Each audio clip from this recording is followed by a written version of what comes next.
Hoje é Dia dos Pais, um dia muito especial. A gente tem a presença de muitos pais hoje aqui.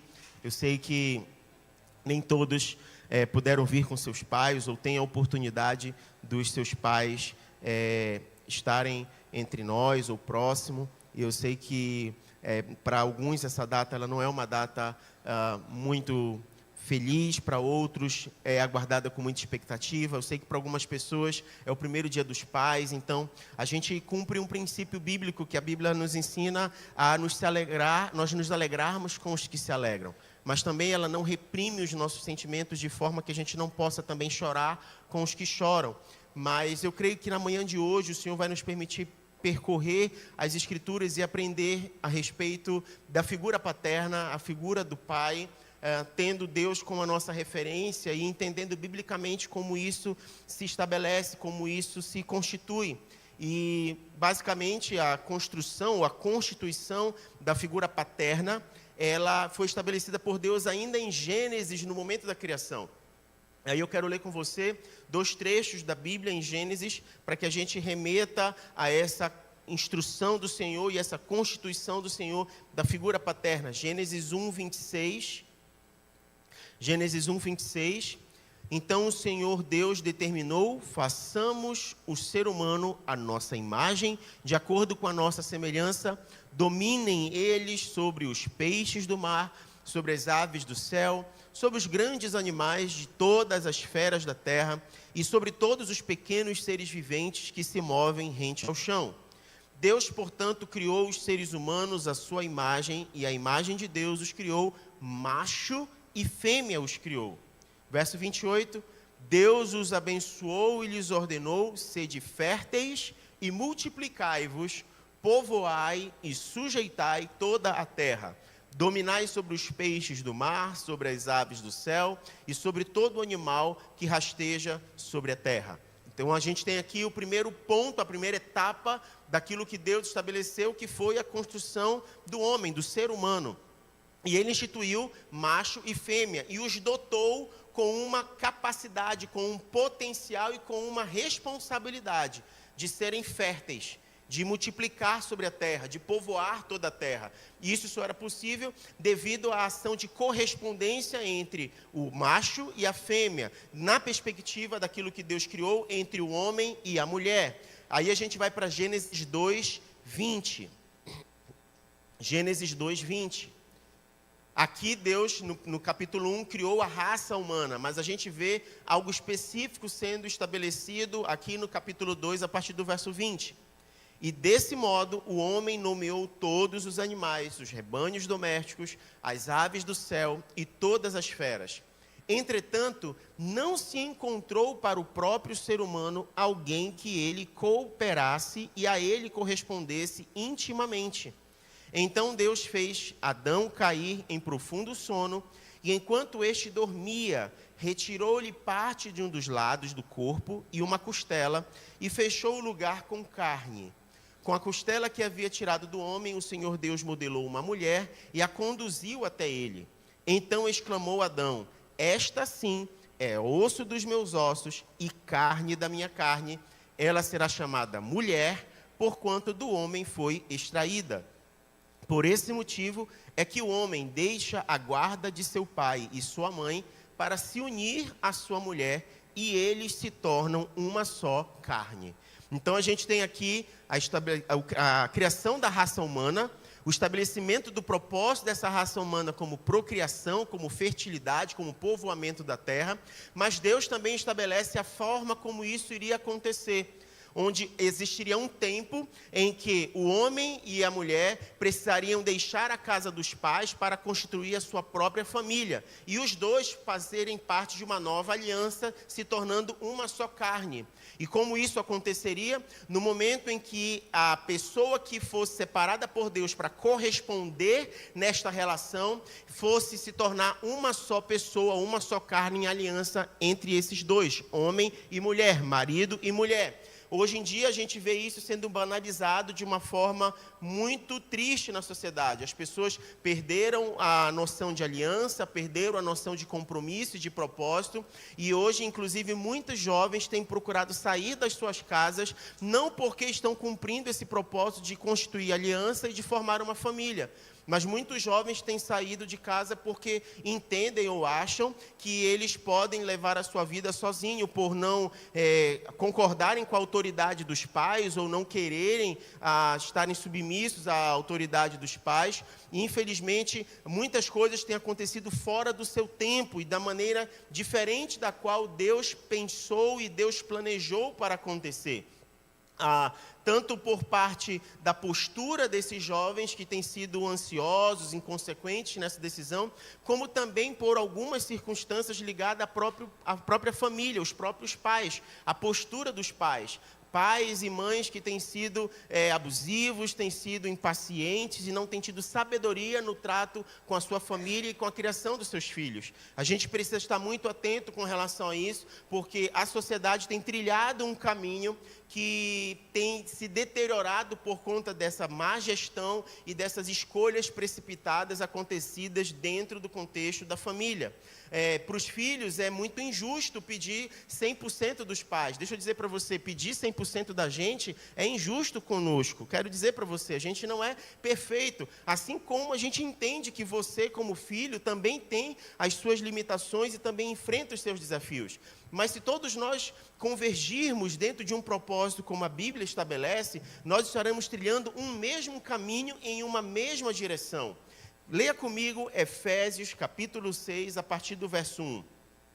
As Escrituras trazem para nós uma orientação muito preciosa com relação à figura dentro da família, dos pais e dos filhos, que a gente precisa meditar e aprender em relação ao que a Bíblia fala sobre a relação familiar. Efésios capítulo 6, verso 1 diz o seguinte: Filhos, obedecei a vossos pais no Senhor, porquanto isto é justo. Honra a teu pai e a tua mãe. Este é o primeiro mandamento com promessa, para que vivas bem e tenhas vida longa sobre a terra. E vós, pais, não provoqueis a ira dos vossos filhos, mas educai-os de acordo com a disciplina e o conselho do Senhor. A gente tem aqui o apóstolo Paulo falando sobre a relação familiar. E ele começa tratando dos filhos, mas ele não fala apenas dos filhos. E ele começa falando sobre obediência.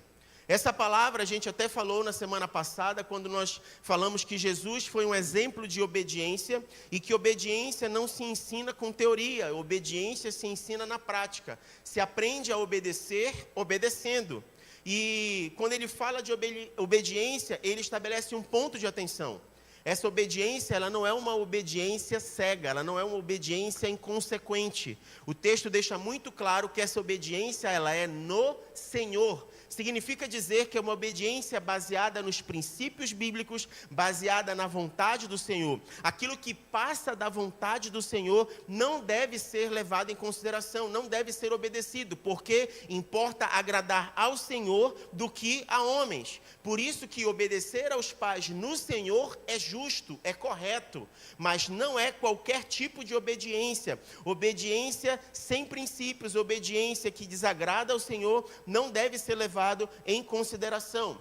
Entretanto, no verso 2, não se fala só de obediência, se fala de um passo a mais a respeito da relação dos pais com os filhos. Está falando sobre honra.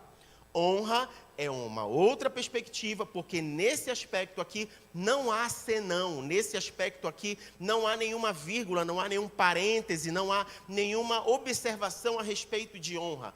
Honrar é um mandamento e ele precisa ser respeitado. Honrar pai e mãe é o primeiro mandamento com promessa. Não importa se os pais são legais, se eles são chatos, se eles são sábios, se eles não são sábios. Honrar é um mandamento. E honrar significa valorizar, respeitar e cuidar. E a honra, ela leva a vida inteira, ela dura a vida inteira, incluindo o amparo na hora da velhice. A princesa leu na abertura do culto o salmo que fala que os filhos são como flechas na mão do arqueiro. Na cultura judaica, por que a casa era sempre cheia de muitos filhos? Porque não havia previdência social, não havia aposentadoria, não havia INSS. Quem cuidava da velhice eram os filhos. Quanto mais filhos tivessem na casa, mais cuidado sobre os pais haveria. E eram esses filhos que cuidavam do sustento da casa, da proteção dos pais, da manutenção, inclusive da segurança sobre a vida deles. Infelizmente, esse princípio se perdeu e por conta da realidade social que o mundo enfrenta hoje, as famílias têm se reduzido e por conta de questões econômicas, a gente não vê mais esse princípio sendo exercido. Entretanto, honrar pai e mãe não foi revogado. Deixar de cuidar não foi revogado, é algo que precisa ser cumprido. Mas esse texto não fala somente da responsabilidade dos filhos, como se apontasse uma luz apenas para aquilo que o filho precisa fazer.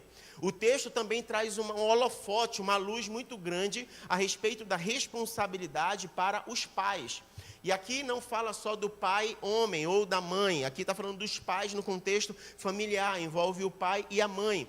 Mas hoje, nesse dia especial, que essa palavra alcance a nossa família, a nossa casa. E a Bíblia diz que o papel do pai, o pai e da mãe, deve ser de guardar e ministrar o coração dos seus filhos.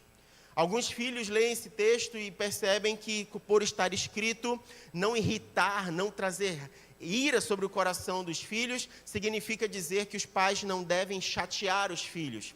Deixa eu dizer para você, não é dessa forma que o texto se refere. Se você considerasse isso, qualquer birra do filho seria motivo para tolir o pai de agir com a sua autoridade e com o seu papel paterno, com a sua mãe, com a maternidade. Não se trata disso. Quando o texto está falando, a palavra do original que o apóstolo Paulo está usando é uma palavra que diz respeito a não magoar os sentimentos, ou seja, se exacerbar. Alguém que que exagera naquilo que está fazendo e por conta disso decepciona o coração dos filhos e não consegue alcançar e ministrar profundamente o coração dos filhos. Quando o texto fala sobre criar, por exemplo, cria os teus filhos no temor do Senhor, cria os teus filhos no Evangelho, o texto que ele usa é exatamente o mesmo utilizado em outro capítulo de Efésios, quando o marido está cuidando do seu próprio corpo e nutre o seu corpo para ter bons resultados. Significa sustentar e alimentar, cuidar com ternura.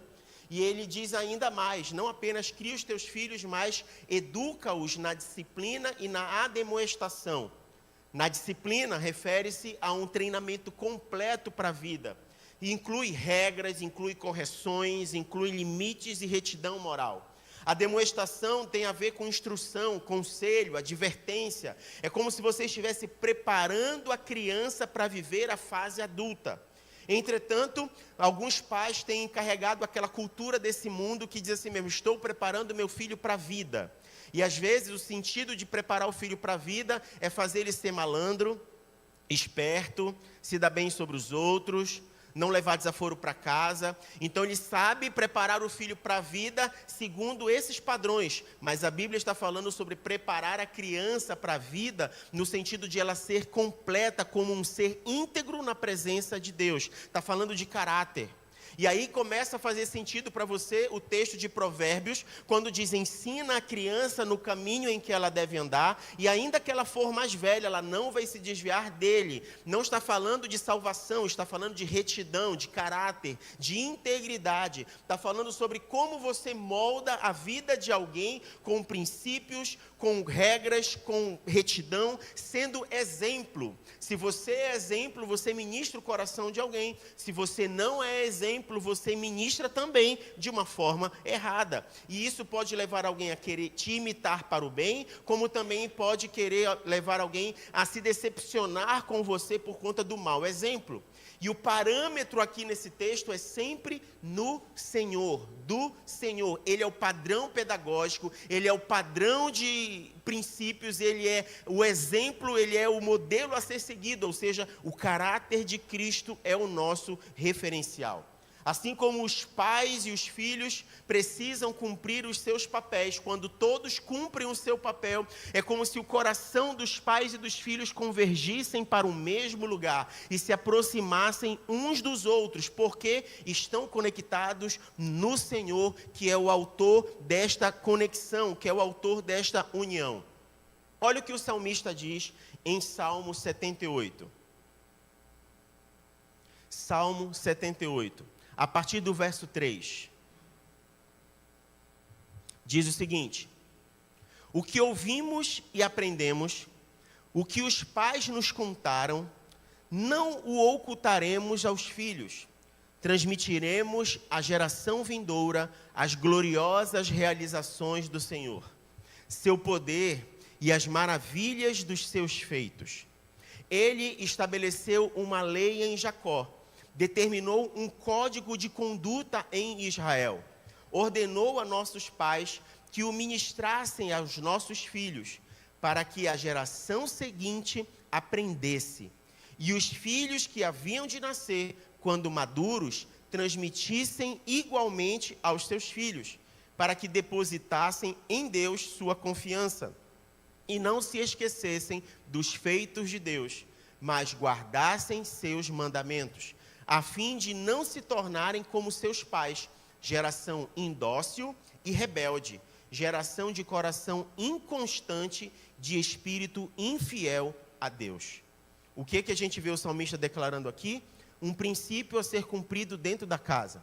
Se você for para Deuteronômio, capítulo 5, capítulo 6, você vai perceber Deus estabelecendo uma aliança com o seu povo e dizendo o seguinte: você vai precisar ensinar a criança quando você deita, quando você levanta, quando você está andando pelo caminho, e você vai ter algo amarrado próximo do seu peito, no seu coração, que é a aliança feita comigo, o seu Deus. Eu sou o único Deus e o único Senhor da sua vida. Era uma forma de estabelecer uma cultura, de inculcar na mente da criança e no coração dela temor a Deus e reverência ao Senhor. Para quê? Para que uma geração pudesse proclamar para outra geração os grandes feitos do Senhor. A responsabilidade dos pais era gerar temor no coração dos filhos por meio de um exemplo de instrução. A responsabilidade dos pais era dizer a si mesmo: meu filho, o nosso Deus fez isso, ele age assim, ele se comporta dessa maneira, e ministrando no coração do seu filho fé e confiança no Senhor. Eu não sei se vocês sabem, mas essa semana nós estivemos fora, a gente precisou fazer uma viagem e nós fomos surpreendidos, eu acredito que foi na quinta-feira ou foi na quarta-feira, com o sistema lá de casa, ele é todo digital, então quando tocam a campainha de casa, toca o nosso celular. E por volta de 5 da manhã o nosso celular toca, eu não escutei tocar, o Daniel acordou com uma pessoa tocando a campainha, 5 da manhã, entre 4 e pouquinho, 5 da manhã em casa. Ele não reconheceu quem é, achou estranho, olhou, não deu atenção, não falou com a pessoa e foi olhar as câmeras de casa. E quando ele olhou as câmeras de casa, o portão da nossa garagem estava todo aberto. Todo aberto. E a bicicleta, eu guardei a minha bicicleta, né? Mas tinha uma máquina de lavar, aquela de jato de pressão, e como está tendo obra em casa, todo o material, compressor, todas as ferramentas dos pedreiros estavam lá dentro. Ou seja, a pessoa tinha acesso a todo o terreno, não tinha acesso à casa que estava fechada, mas tinha acesso a todo o terreno. E naquele momento ele acorda, eu e a mãe dele, dizendo assim: tem gente tocando a campainha de casa e o portão da garagem está aberto. A gente acorda num susto, né? E aí começa a ficar preocupado. Aí ele foi fuçar a câmera para ver desde que horas o portão estava aberto. Se a gente olhou direitinho as gravações, o portão ficou aberto desde meia-noite. E era 5 da manhã quando a pessoa tocou lá. E aí a apreensão era entrar em casa, levar as ferramentas, levaram tudo. E aí a gente tentando ligar para as pessoas, comecei a ligar para uns amigos que eu sei que acordam cedo, que eu sei que estavam indo para o trabalho, que estavam indo treinar alguma coisa, e ninguém atendia, a gente não tinha telefone de vizinho, não tinha nada. Aí você pode dizer: por que o senhor não fechou o portão? O portão está exatamente com esse problema. Quando ele abre todo e eu aciono para fechar, ele fica rodando, abrindo todo, ele não volta. Então eu não consegui fechar o portão. E a gente ficou então monitorando as câmeras e tentando falar com alguém, até que a gente conseguiu que 2 famílias aqui da igreja fossem lá em casa e fechassem o portão. E para honra e glória do Senhor, ninguém entrou em casa, ninguém levou nada, ninguém mexeu em nada, não sumiu nada. Era como se o portão estivesse fechado a noite toda, a madrugada toda. Você vai dizer assim, como se explica isso? Deus. E foi uma experiência que ele vivenciou, porque ele disse, depois dizendo assim, eu comecei a orar, e comecei a pedir para Deus que nada tivesse acontecido. E eu agradeci depois a Deus porque nada aconteceu e nada sumiu e nada foi roubado e nada foi mexido. E a única palavra que vinha no coração era, se o Senhor não guardar a casa, em vão guardam aqueles que a protegem. O que o salmista está dizendo é o que nós estamos gerando no coração da próxima geração. Quando os nossos filhos olham para a gente no momento de preocupação, o que eles estão vendo? Quando os nossos filhos estão olhando para a gente no momento de tristeza, o que eles estão vendo? Quando os nossos filhos estão vendo a gente espoletado, o que eles estão vendo? Que mensagem está sendo ministrada ao coração deles? Quando eles olham a gente gerenciando a casa, o que eles estão vendo? Quando eles olham a gente tomando decisão, que tipo de decisão a gente está tomando?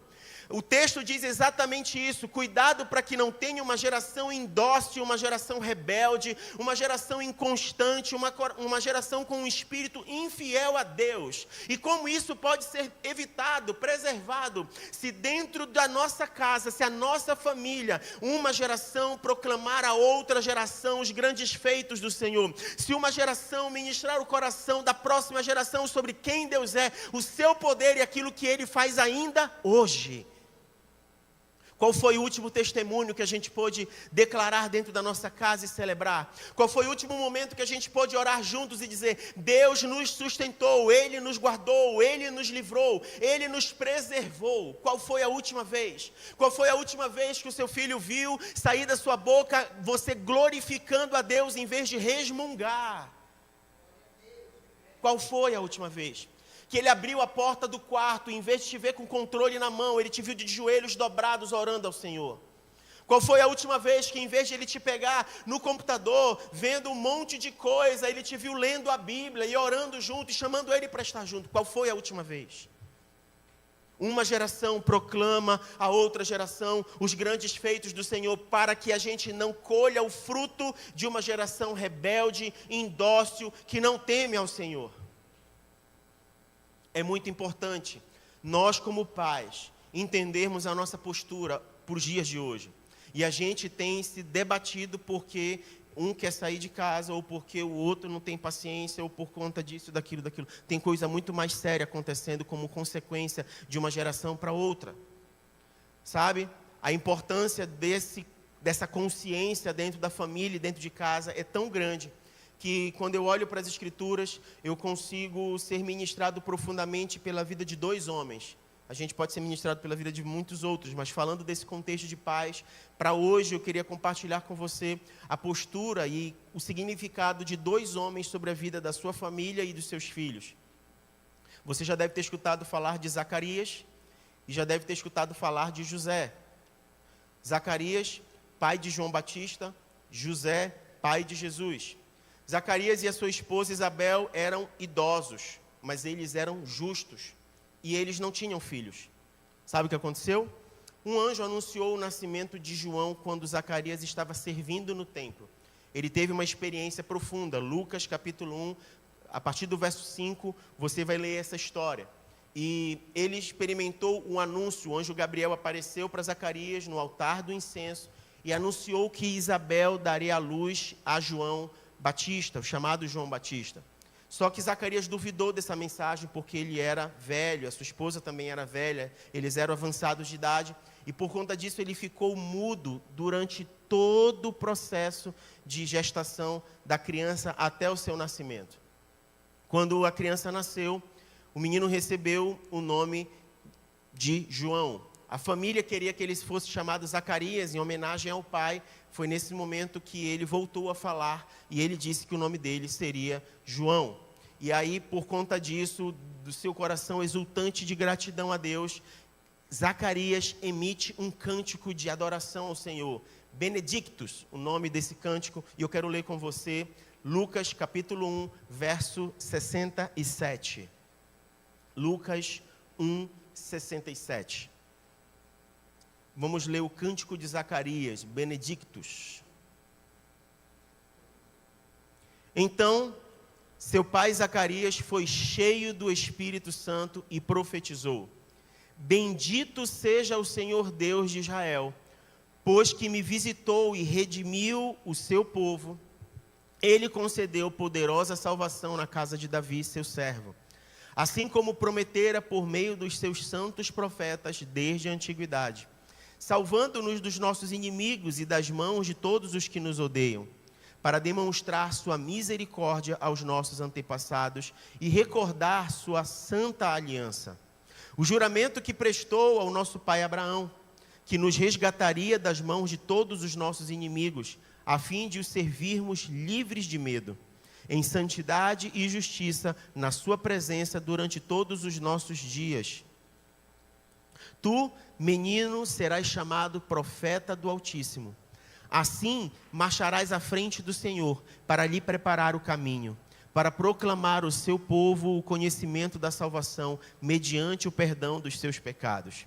E isto por causa das profundas misericórdias do nosso Deus, através das quais dos céus nos visitará o sol nascente, para iluminar aqueles que estão vivendo em meio às trevas e guiar nossos pés no caminho da paz. E o menino crescia e se robustecia em espírito e viveu no deserto até o dia em que havia de revelar-se publicamente a Israel.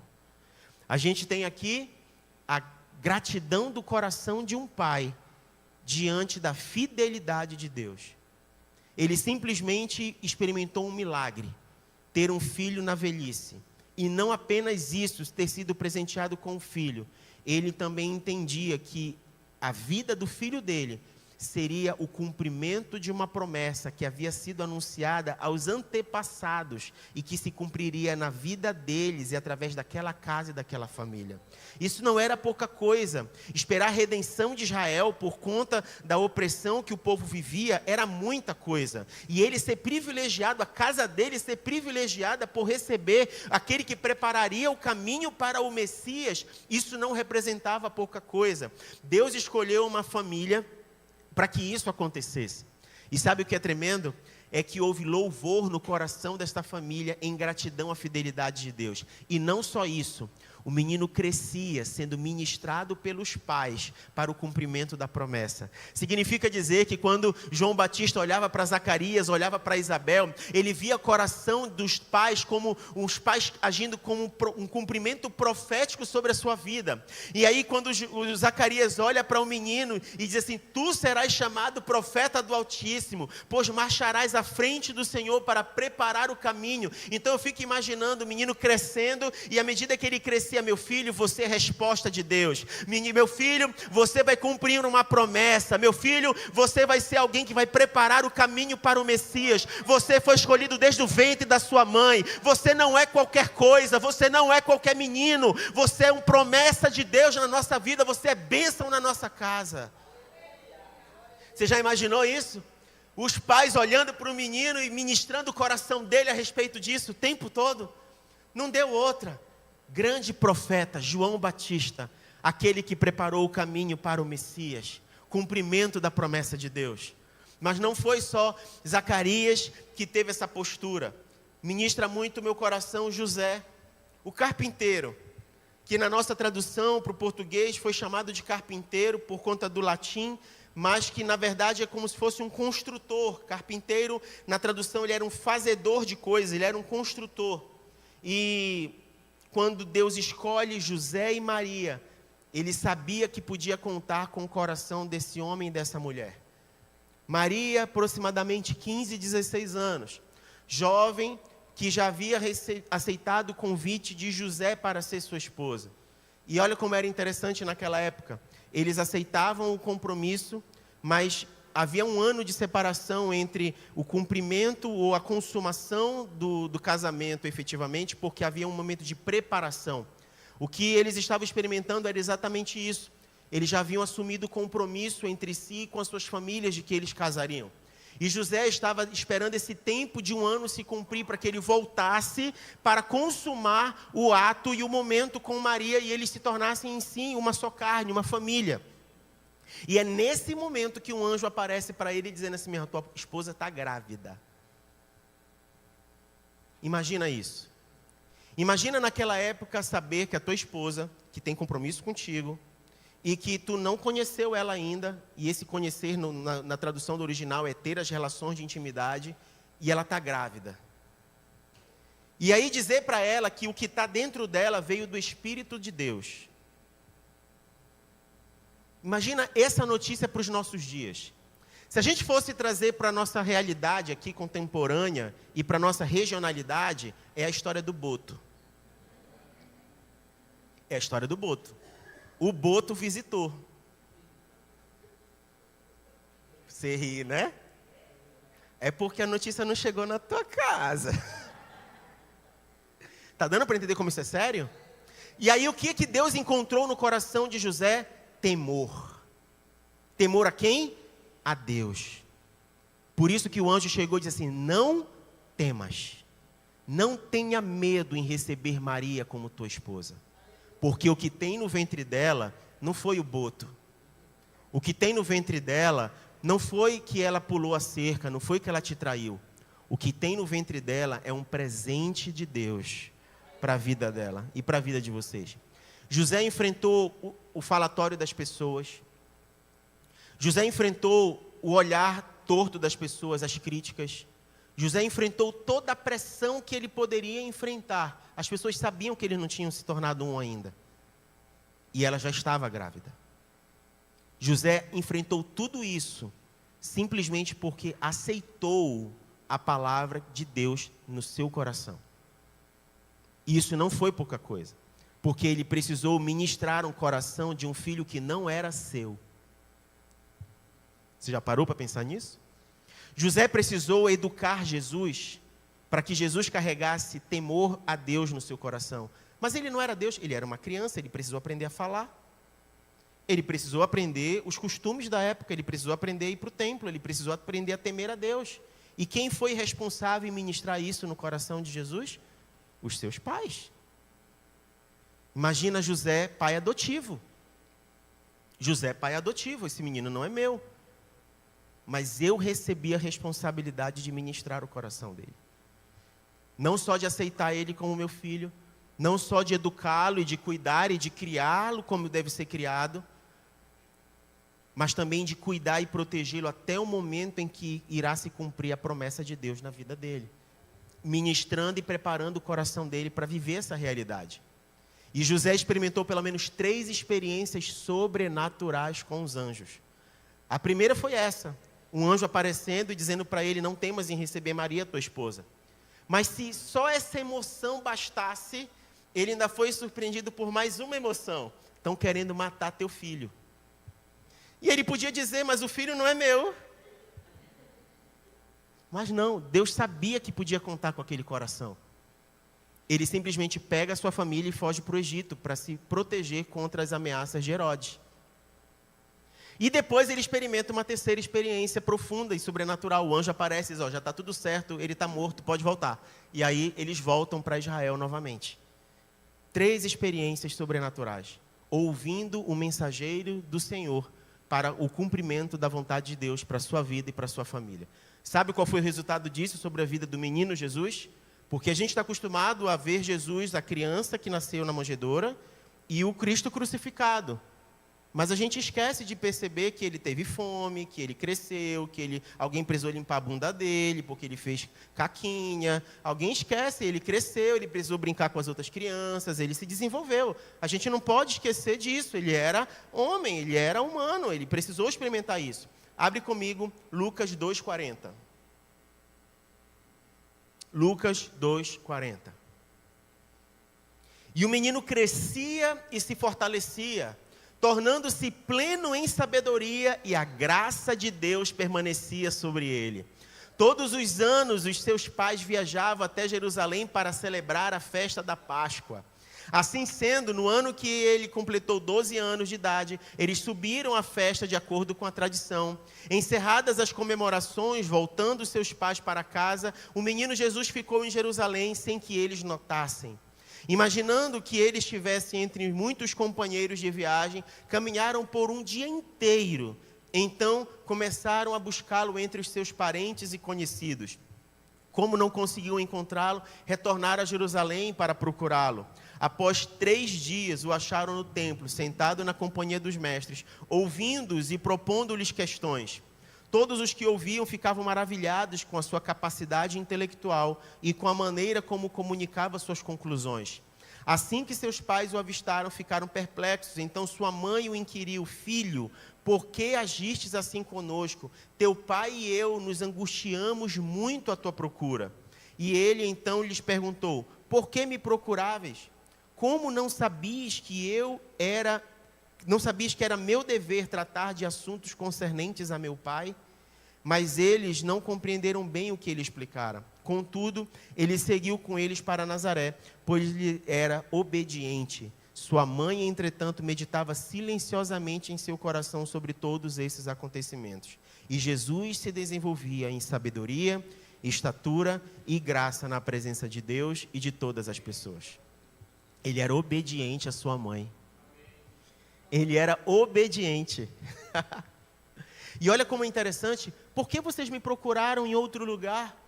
Eu não deveria estar aonde vocês mesmos ensinaram o meu coração para estar? Na casa do meu pai, cuidando das coisas do meu pai. Para ele responder isso, significa dizer que alguém plantou isso no coração dele. Tema a Deus, você é enviado de Deus, você vai cumprir um propósito, você tem um chamado, você é importante, você é especial, aconteceu assim, o seu nascimento aconteceu assim, foi dessa forma que Deus cuidou, protegeu, livrou você, o coração do filho sendo ministrado, sendo ministrado, sendo ministrado, e ele se desenvolvendo, e ele crescendo. Isso aqui é sobrenatural e tremendo. É por isso que o nosso papel como pais é muito importante.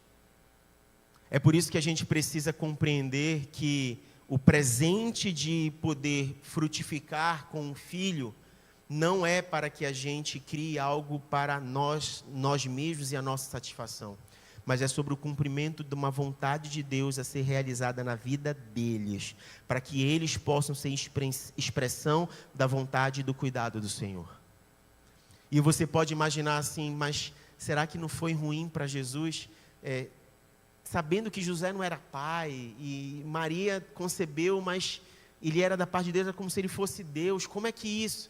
Mateus capítulo 3, Jesus foi se batizar, e algo tremendo acontece. Ele ouve uma voz do céu, dizendo: você é meu filho amado, eu tenho prazer com a sua vida. Se não bastasse todo o cuidado que Jesus teve de José, todo o cuidado que ele teve de Maria, Jesus experimentou a paternidade do próprio Deus, revelando ao coração dele: você é meu filho. Eu tenho prazer na sua vida, eu me alegro com a sua vida. Isso é tão poderoso, isso é tão tremendo, que remete a mim e a você o nosso papel sobre ministrar o coração dos nossos filhos e sobre o papel que a gente desenvolve nesses nossos dias. Sabe, a gente pode imaginar assim: tá bom, mas eu não tenho uma boa referência de pai. E alguns possam dizer assim: não, eu tenho uma boa referência de pai, eu tenho um carinho, eu nutro um bom carinho pelo meu pai. E aí, talvez a gente tenha essas duas realidades presentes aqui no nosso meio. Isso faz parte, isso é natural que seja assim.